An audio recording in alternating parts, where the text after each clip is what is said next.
Hindi ko hahayaang magdusa ang anak ko. Kaya nga siya responsable eh. Hindi tulad ng mga iniisip mo na wala siyang alam. Hindi ba tungkulin ng lola ang magturo ng tama?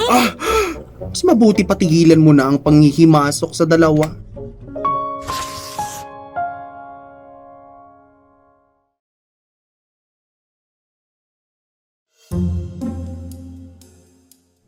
Aba, andito ka na naman, Melissa.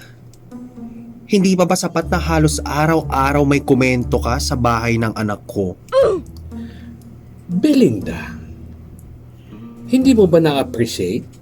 Binilang ko kayo ng walis. Walis tambo. Magwalis nga kayo dito sa bahay niyo.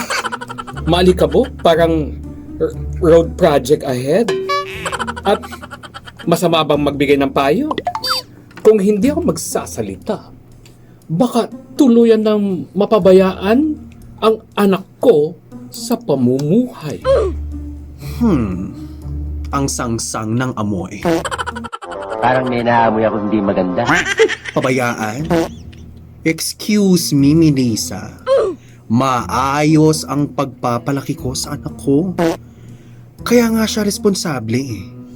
Hindi tulad ng mga iniisip mo na wala siyang alam. Responsable? Manggagaling sa'yo o galing pagka-responsable?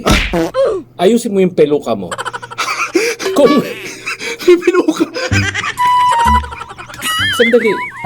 Kung responsable, edi sana hindi siya nahihirapan ngayon. Kita mo? Kahit simpleng pagdidesisyon sa mga gamit sa bahay, parang lutang yung anak mo. Kesa naman sa lumulutang ang pustiso. Lutang daw? Eh ikaw, sobra kang nangingialam, Melissa. Parang nahigo po ako dumi Kesyo kulang daw sa alat, sobra daw sa mantika, mas masarap daw ang luto mo? Eh hindi naman to cooking contest sa pagkakaalam ko, Melissa. Kasi naman, totoo. Ang mga apo ko, dapat masanay sa masasarap na pagkain, hindi yung basta-basta lang. Hindi ba tungkulin ng lola ang magturo ng tama? Melissa, lilinawin ko lang ha. Lola ka lang. Emotional, damn it! Hindi ikaw ang reyna ng pamilya.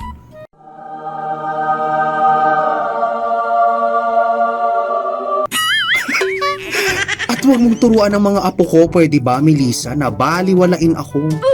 Naririnig ko yung mga patutsyad at mga pasaring mo, ha? Reyna?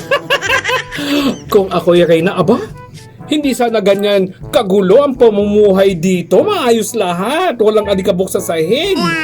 Walang lumang figurine na pang 1960s pa. Bakit dapat nga ako na lang ang mamuno para may direksyon kayong lahat sa buhay ninyo?